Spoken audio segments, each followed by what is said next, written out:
Assalamualaikum warahmatullahi wabarakatuh. Perkenalkan, nama saya Rama Salsabila. Saya dari kelas 3 MPIA.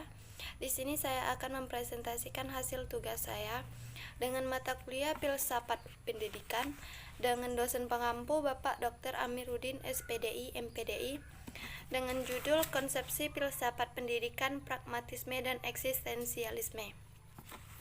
Yang pertama, sejarah muncul dan perkembangan aliran pragmatisme dan eksistensialisme.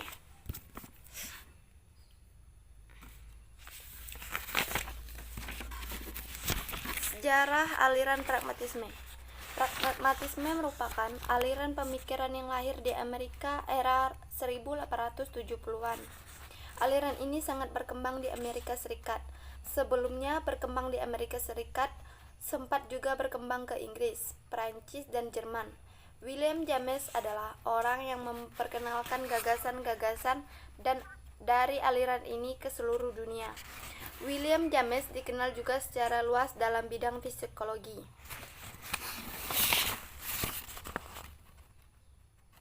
Tokoh lain dari aliran pragmatisme adalah John Dewey. Selain sebagai filsuf, Dewey juga dikenal sebagai kritikus sosial dan pemikir. Adapun tokoh kunci dari aliran pragmatisme adalah Charles Peirce pada bulan Januari 1878 dalam artikelnya yang berjudul How to Make Our Ideals Clear.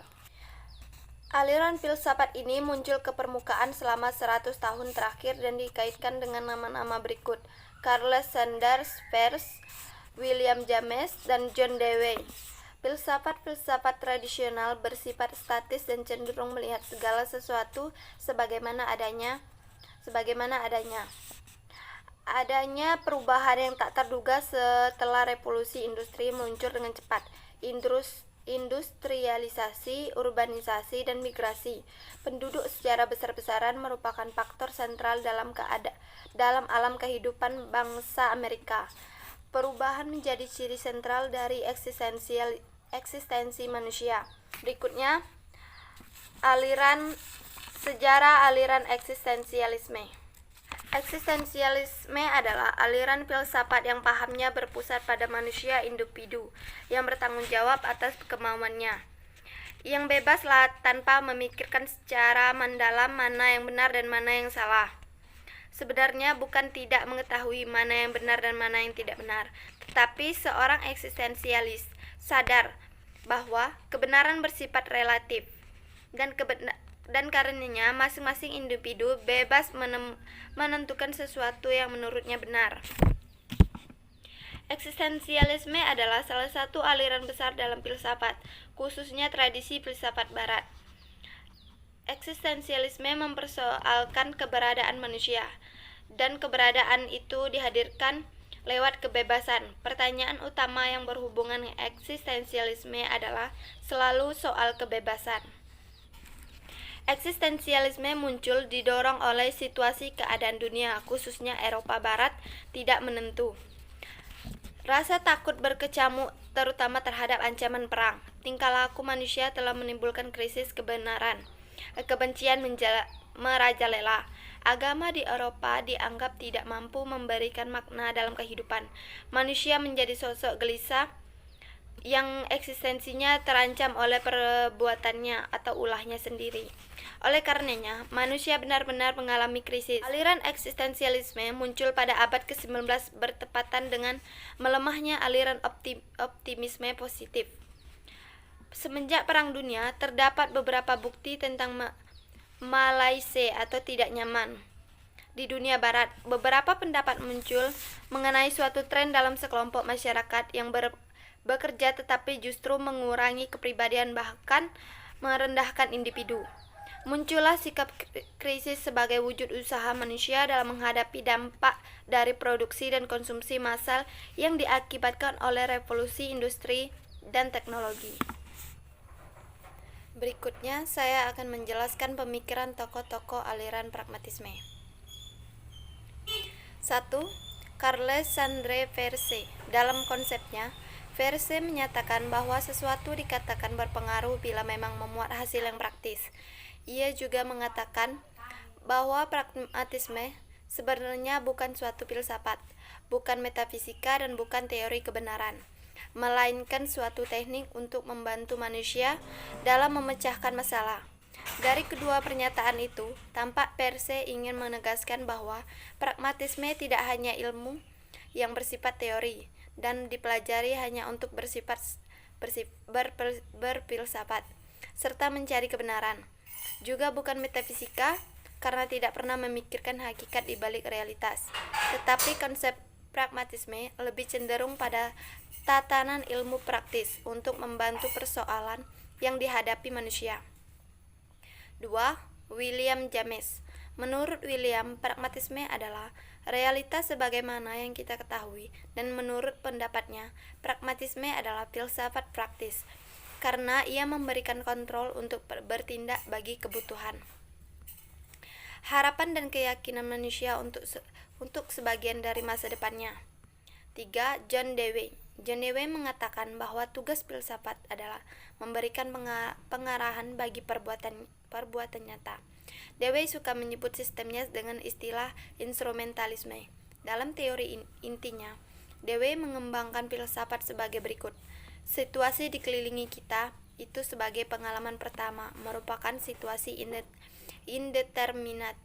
Maka dengan berpikir reflektif, situasi tersebut menjadi indeterminate atas refleksi kita, karena filsafat harus berpijak pada pengalaman dan pengelolaannya secara aktif, kritis dengan demikian, filsafat akan menyusun sistem norma-norma dan nilai-nilai. 4. Herakleitos. Pemikiran Herakleitos yang paling terkenal adalah mengenai perubahan-perubahan mengenai alam semesta. Ia terkenal dengan ucapannya Pantarenkai onden mani, yang berarti semuanya yang mengalir dan tidak ada satupun yang tinggal tetap. Melalui ajaran tentang hal-hal yang bertentangan tetapi disatukan dengan logos, Herakleitos disebut filsafat sebagai filsafat dialektis. Melalui ajaran tentang hal-hal yang bertentangan tetapi disatukan logos, filsafat Herakleitos disebut filsafat dialektis yang pertama dalam sejarah filsafat. Tokoh-tokoh pemikiran aliran eksistensialisme diantaranya 1. Jean-Paul Sartre. Lahir di Perancis 21 Juni 1905 dan meninggal pada tanggal 15 April 1980. Ia merupakan filsuf kontemporer dan seorang penulis Perancis. Sartre beranggapan eksistensi itu sudah ada lebih dulu daripada esensi. Maksudnya, manusia akan mempunyai esensi apabila ia sudah eksis terlebih dahulu, dan esensi itu akan timbul ketika manusia mati. 2. Soren Abiy Kierkegaard. Masa aktifnya tahun 1813 sampai 1855 dan lahir di Copenhagen, Denmark. Ia mulai belajar teologi di Universitas Copenhagen. Ia sangat menentang pemikiran Hegel yang pada waktu itu mendominasi di universitas tersebut. 3. Martin Buber adalah filsuf Jerman kelahiran Australia yang terkenal dengan filsafat dialognya, yakni suatu pemikiran eksistensialisme yang fokus kepada pembedaan antara hubungan aku itu dan aku engkau. Ia lahir di Wina, Australia pada tanggal 8 Februari 1878 dan meninggal pada tanggal 13 Juni 1965 di Talbia, Yerusalem, Israel. Buber berasal dari keluarga Yahudi taat, namun ia memisahkan diri dari tradisi Yahudi untuk mempelajari filsafat secara sekuler. 4. Martin Heidegger. Dilahirkan di Jerman tanggal 26 September 1889 dan meninggal di Freiburg, Jerman 26 Mei 1976. Martin Heidegger merupakan seorang filsuf asal Jerman. Ia belajar di Universitas Freiburg di bawah Edmund Husserl, penggerak fenomenologi yang kemudian menjadi seorang profesor di sana. 5.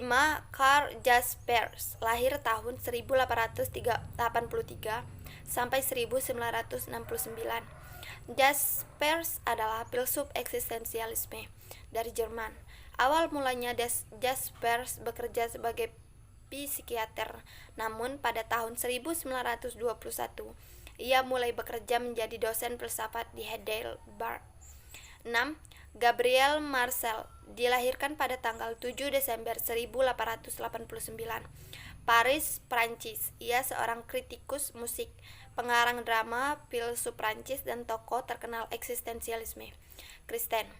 Marcel sendiri kerap diklasifikasikan menjadi salah satu tokoh-tokoh eksistensialisme. Meskipun ia mengkhawatirkan penempatannya jika kategorinya sama dengan Jean-Paul Sartre, sebenarnya ia lebih menyenangi label neo-Sokratik, atau bisa jadi karena Søren Kierkegaard sering disebut sekelompok pihak sebagai bapak eksistensialisme Kristen dan seorang pemikir neo-Sokratik juga. 7. Paul Tillich, seorang teolog Jerman Amerika yang sekaligus filsuf eksistensialis Kristen. Hidup sezaman dengan Karl Barth. Tillich merupakan salah satu teolog sistematika Protestan yang sangat berpengaruh pada abad ke-20. Berikutnya saya akan menjelaskan tentang konsep pendidikan aliran pragmatisme. Adapun konsep pendidikan dalam aliran pragmatisme terbagi menjadi 4 konsep dalam pendidikan, yaitu 1. Konsep tujuan pendidikan harus mengajarkan seseorang bagaimana berpikir dan menyesuaikan diri terhadap perubahan yang terjadi di dalam masyarakat. Sekolah atau instansi pendidikan harus bertujuan mengembangkan pengalaman-pengalaman tersebut yang akan memungkinkan seseorang terarah kepada kehidupan yang baik. Adapun konsep tujuan tersebut meliputi kemampuan untuk bertransaksi secara efektif dengan masalah-masalah sosial maupun memecahkan masalah-masalah sosial secara efektif, minat-minat dan hobi-hobi untuk kehidupan yang menyenangkan, persiapan untuk menjadi orang tua. Kedua, kurikulum pendidikan. Menurut para filsuf pragmatisme, tradisi demokratis adalah tradisi memperbaiki diri sendiri. Implikasinya warisan-warisan sosial budaya dari masa lalu tidak menjadi fokus perhatian pendidikan, melainkan pendidikan terfokus pada kehidupan yang baik pada masa sekarang dan masa yang akan datang. Standar kebaikan sosial diuji secara terus-menerus dan diverifikasi melalui pengalaman-pengalaman yang berubah. Pendidikan harus dilaksanakan untuk memelihara demokrasi, sebab hakikat demokrasi adalah dinamika dan perubahan sebagai hasil rekonstruksi pengalaman yang terus-menerus berlangsung. Pandangan pragmatisme, kurikulum sekolah seharusnya tidak terpisahkan dari keadaan-keadaan masyarakat.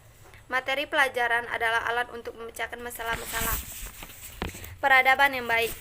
Sebaliknya, manusia yang tidak berkualitas akan mewariskan atau meninggalkan peradaban yang buruk, bahkan barbar. 3. Metode pendidikan. Seperti yang dikatakan Callahan dan Hart, eksistensialisme atau pragmatisme mengutamakan menggunakan metode pemecahan masalah dengan metode penyelidikan dan penemuan. Dalam praktek atau mengajar, metode ini menuntut guru atau dosen memiliki ciri-ciri sebagai berikut: memberi kesempatan, ramah, pembimbing, berpikiran terbuka, antusias, kreatif, baik, sabar, ikhlas, dan bersungguh-sungguh. 4. Peranan guru dalam pendidikannya. Pragmatisme dalam belajar selalu dipertimbangkan untuk menjadi seorang individu. Dalam pembelajaran, peranan guru bukan menuangkan pengetahuannya kepada siswa, sebab ini merupakan upaya tak berbuah. Seharusnya setiap apa yang siswa pelajari sesuai dengan kebutuhan-kebutuhan, minat-minat, bertujuan dan masalah-masalah pribadinya. Dengan kata lain, isi pengetahuan tidak bertujuan dalam dirinya sendiri, melainkan bermakna untuk suatu tujuan. Dengan demikian, seorang siswa yang menghadapi suatu permasalahan akan mungkin untuk mengkonstruksi lingkungannya untuk memecahkan kebutuhan yang dirasanya. Berikutnya, konsep pendidikan aliran eksistensialisme. Yang pertama, tujuan pendidikan. Menurut eksistensialisme, setiap orang itu adalah individu sendiri-sendiri yang tak akan mampu berkomunikasi murni dengan individu lainnya.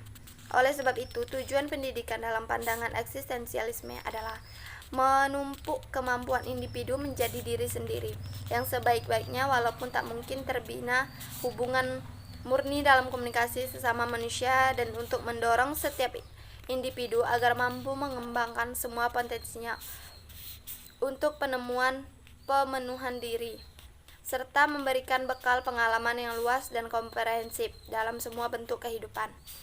Kedua, pendidikan dan sekolah. Eksistensialisme memandang bahwa pendidikan berfungsi sebagai upaya memelihara, mengawetkan, dan meneruskan warisan budaya. Teori pendidikan ini lebih menekankan peranan isi pendidikan daripada proses. Isi pendidikan atau materi diambil dari khazanah ilmu pengetahuan yang ditemukan oleh dan dikembangkan para ahli tempo dulu yang telah disusun secara logis dan sistematis. Dalam prakteknya, pendidikan mempunyai peranan besar dan lebih dominan, sedangkan peserta didik memiliki peranan yang pasif sebagai penerima informasi dan tugas-tugas dari pendidik. 3. Peranan pendidik atau guru. Seorang guru eksistensialis akan mendorong siswa-siswanya untuk bertanggung jawab dan dapat mengatasi dampak dan semua tindakan yang dilakukan mereka. Berani berbuat, berani menerima konsekuensinya. Siswa harus menerima bahwa konsekuensinya tersebut adalah pilihannya. Namun di waktu yang sama sang murid tidak boleh menerima begitu saja sebagai sesuatu yang tidak bisa diubah. 4. Kurikulum. Karena setiap individu dipandang memiliki kebutuhan dan perhatian yang spesifik berkaitan dengan penemuan kebutuhan dirinya, maka dalam menentukan kurikulum tidak ada kurikulum yang pasti dan yang ditentukan berlaku secara umum. Eksistensialisme menilai kurikulum berdasarkan pada apakah hal itu memiliki kontribusi pada pencarian personal yang disebut kebangkitan yang luas. Pengembangan kurikulum yang berlandaskan eksistensialisme akan menekankan pada individu sebagai sumber pengetahuan tentang hidup dan makna, dan untuk memahami kehidupan seseorang mesti memahami dirinya sendiri. Jadi, dapat kami simpulkan bahwanya konsep pendidikan menurut aliran eksistensialisme ini adalah sebagai seorang guru harus bisa mengarahkan peserta didiknya agar dapat menyelesaikan tugas yang diberikan kepada mereka dengan maksud dan tujuan seorang peserta didik benar-benar menunjukkan eksistensi mereka sebagai seorang pelajar atau peserta didik. Mungkin hanya itu yang dapat saya sampaikan dari materi saya hari ini. Sekian, terima kasih. Wassalamualaikum warahmatullahi wabarakatuh.